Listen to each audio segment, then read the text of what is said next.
비주얼리스트 여러분 환영합니다. 비주얼리즘입니다. 이번 시간에는 얼마 전에 제가 작업한 이 영상에서 나오는 패브릭 시뮬레이션에 대한 튜토리얼을 준비했습니다. 제품 실사 촬영 분야에서는 종종 이런 식으로 패브릭과 제품을 함께해서 제품의 가벼운 무게를 표현하거나 부드러운 느낌을 주기도 하고, 제품이 패브릭과 함께 흘러내리거나 상승하는 듯하게 만들어서 긴장감을 주어 제품에 시선이 가도록 만들기도 합니다. 오늘은 여러분과 함께 제가 작업한 영상을 예시로 함께 간단하고 최대한 빠르게 만들어보는 시간을 가져보도록 하겠습니다. 영상 시작 전 구독과 좋아요 부탁드리고 그럼 시작하겠습니다. 제가 작업한 영상에서는 이런 식으로 대각선으로 오브젝트가 패브릭을 밀며 내려오고 중력의 영향을 받아 아래로 떨어지는 듯한 느낌인데, 제가 작업한 프로젝트의 뷰포트를 보시면 사실 이런 식으로 제품이 아래에서 위로 패브릭을 밀면서 올라가게 작업했습니다. 개인적으로 저는 시뮬레이션 작업에서 최대한 모션을 심플하게 하고 카메라 위치를 바꿔가면서 괜찮은 앵글을 잡는 편입니다. 처음부터 복잡한 앵글로 시뮬레이션을 세팅하고 작업하다 보면 나중에 수정하는 것도 굉장히 까다롭고 시뮬레이션 앵글을 잡는데 불편하다고 생각하는데, 그래서 저는 이런 식으로 위에서 아래로 혹은 아래에서 위 같은 아주 간단한 애니메이션을 잡고 카메라 앵글을 이리저리 바꿔보면서 좋은 그림을 찾는 편입니다. 그럼 여러분과 함께 처음부터 만들어 보도록 하겠습니다. 우선 패브릭과 함께할 오브젝트를 하나 가져오고 플레인을 만들어 주겠습니다. 사이즈를 3500 정도로 이렇게 크게 키워주고 세그먼트를 150에 150 정도로 맞춰주겠습니다. 그럼 이렇게 만들어지게 되는데, 사이드 뷰로 들어와서 제품을 아래로 내려서 이렇게 위치를 잡아주고, 플레인에는 시뮬레이션 태그에서 클로스 태그를, 오브젝트에는 콜라이더 태그를 달아주겠습니다. 워크 플레인 잠깐 꺼주고 재생해보면 천이 아래로 흘러내리면서 오브젝트와 반응을 하게 되는데, 저는 패브릭이 아니라 오브젝트가 패브릭을 치고 올라가게 만들어줄 것이기 때문에 프로젝트의 시뮬레이션 탭에서 중력을 0으로 맞춰주겠습니다.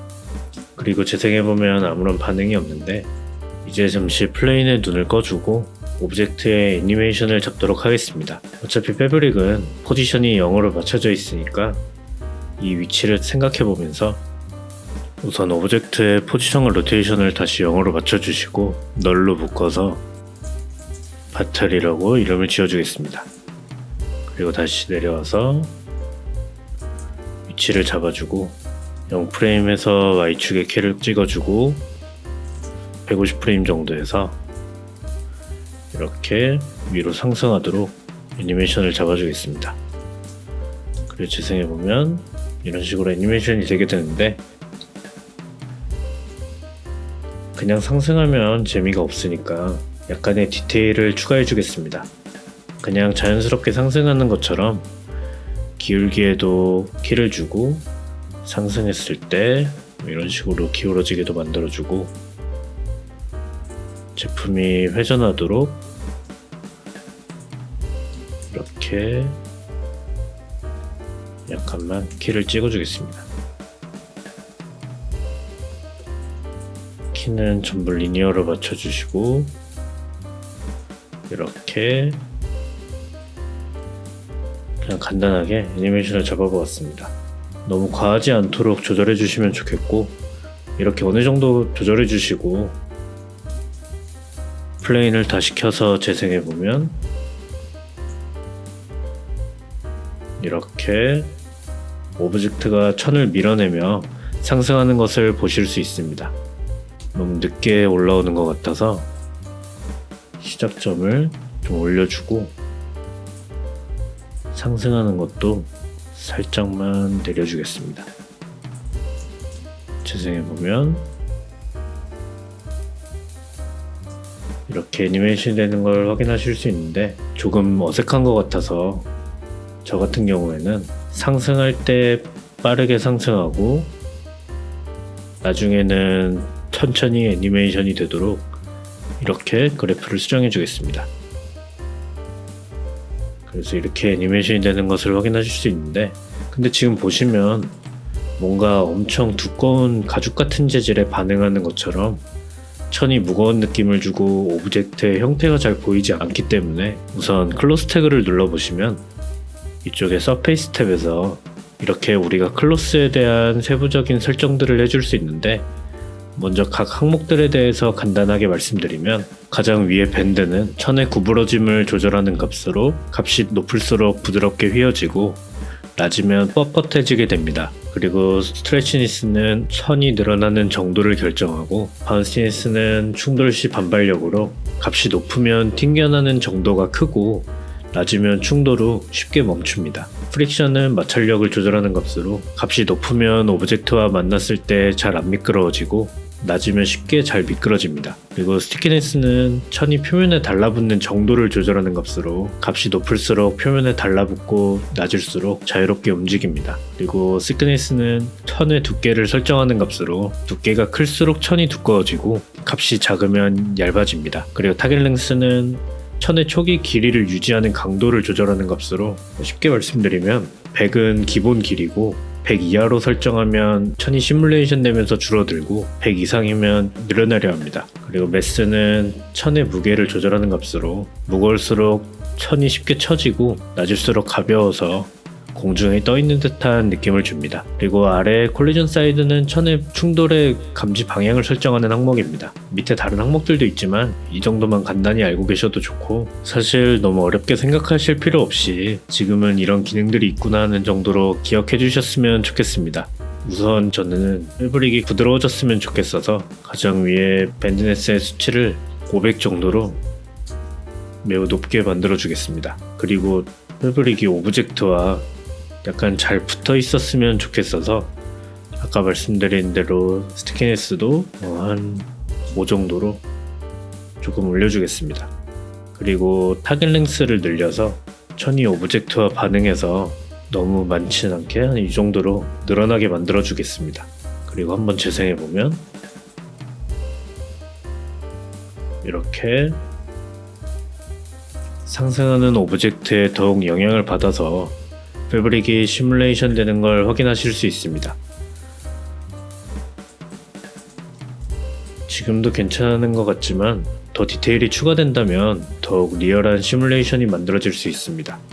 그러기 위해서 우선 시뮬레이션 탭에 포스 윈드를 하나 불러오겠습니다. 그리고 윈드를 위에다가 이렇게 배치하고 바람이 부는 거를 오브젝트 쪽으로 이렇게 로테이션해서 바꿔주겠습니다. 그리고 스피드를 윈드 스피드를 저는 한 500 정도로 세게 만들어주고, 그리고 너무 균일하지 않고 자연스럽게 느껴지도록 터뷸런스도 20 정도로 올려주겠습니다. 그리고 재생해보면 이렇게 바람의 영향을 받아서 더욱 천이 늘어나는 것처럼 보이게 됩니다. 그리고 잠시 바틀에서 콜라이더를 꺼주시고 오브젝트도 꺼주시고 재생해보면 이렇게 바람의 영향을 받아서 아래로 구겨지며 내려가는 패브릭을 보실 수 있습니다. 일단 잠시 윈드도 꺼주시고 이번에는 똑같이 시뮬레이션 탭에 포스에서 터뷸런스를 하나 불러오겠습니다. 그리고 터뷸런스에서 스트렝스를 이것도 역시 300 정도로 높게 올려주고 스케일도 한 50 정도로 한번 크게 키워서 재생해 보겠습니다.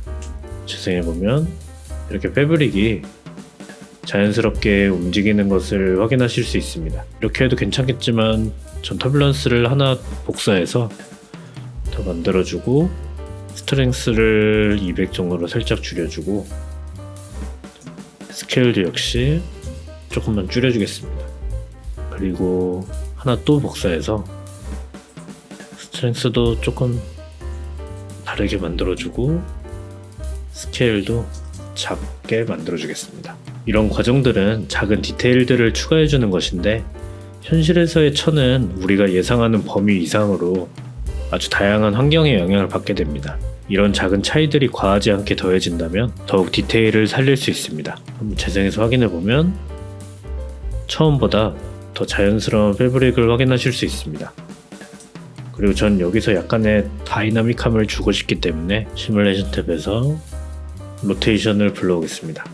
편하게 확인하기 위해 나머지 것들 다 꺼주고 로테이션의 앵글 시드를 이것도 300 정도로 크게 늘려주고 재생해보면 이렇게 이상하게 돌아가 버리게 되는데, 이 로테이션 포스 자체의 로테이션을 바꿔주어야 합니다.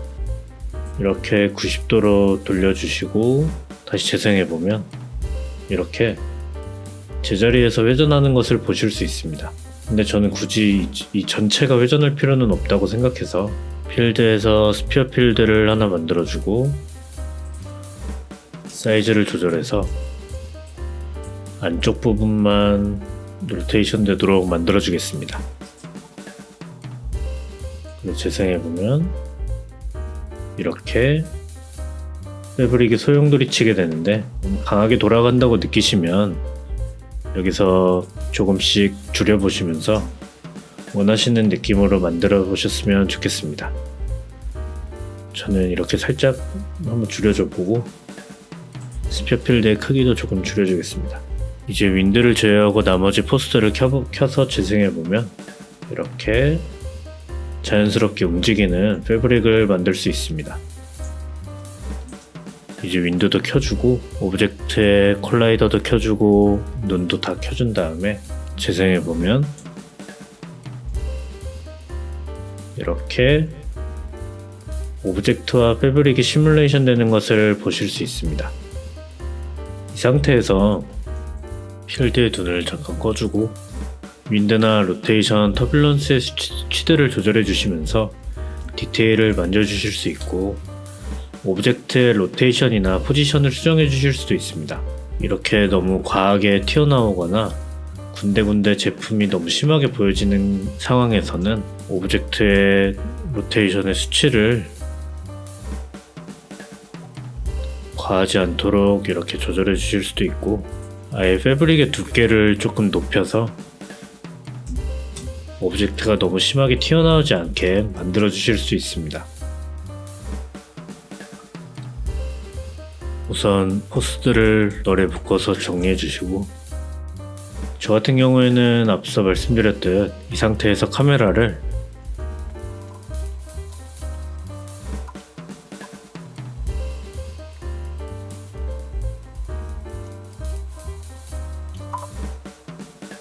이런 식으로 조절해서 제가 원하는 앵글로 만들고 여기서 카메라의 디테일을 조절해 주었습니다. 이렇게 적당히 앵글을 잡고 시뮬레이션 테스트를 해보고 시뮬레이션이 좀 괜찮다고 생각이 드시면 클로스 태그에서 캐시를 구워서 오브젝트의 시뮬레이션 데이터를 저장해 주겠습니다.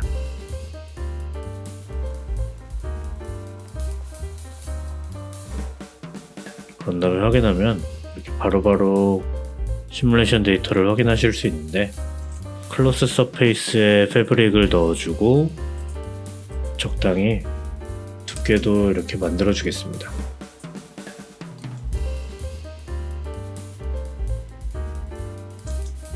그리고 마무리로 서브디비전 서페이스에 넣어주시면 되는데, 마지막으로 꿀팁을 드리자면 작업하시다 보면 패브릭 밖으로 오브젝트가 조금씩 삐져나와서 열받아 하시는 분들이 있으실 것 같은데, 그런 경우에는 오브젝트를 하나 더 복사하고 크기를 아주 약간 이렇게 키워준 다음에 눈을 전부 꺼주고 원래 있던 오브젝트는 콜라이더 태그를 지우고 눈을 전부 켜주고 이렇게 넣어서 작업해 주신다면 시뮬레이션은 이 콜라이더 태그가 있는 오브젝트에 적용이 되니까 조금은 여유롭게 시뮬레이션 작업을 하실 수 있습니다. 하지만 너무 콜라이더 태그가 적용된 오브젝트와 크기가 차이가 난다면 시뮬레이션에 이질감이 들 수도 있으니까 적절한 상황에서 사용하셨으면 좋겠습니다. 이번 시간에는 제가 작업한 영상을 토대로 클로스 시뮬레이션을 활용해서 제품 영상을 만들어보는 시간을 가졌는데, 사실 시뮬레이션이라는 게 정답이 없고 스케일이나 폴리곤 개수, 미세한 수치 등으로 달라지게 되기 때문에 많이 다뤄보시고 접해보시면서 원하시는 느낌의 작업을 만들어내셨으면 좋겠습니다. 영상이 유익하셨다면 구독과 좋아요 부탁드리고 그럼 다음 영상에서 뵙겠습니다. 감사합니다.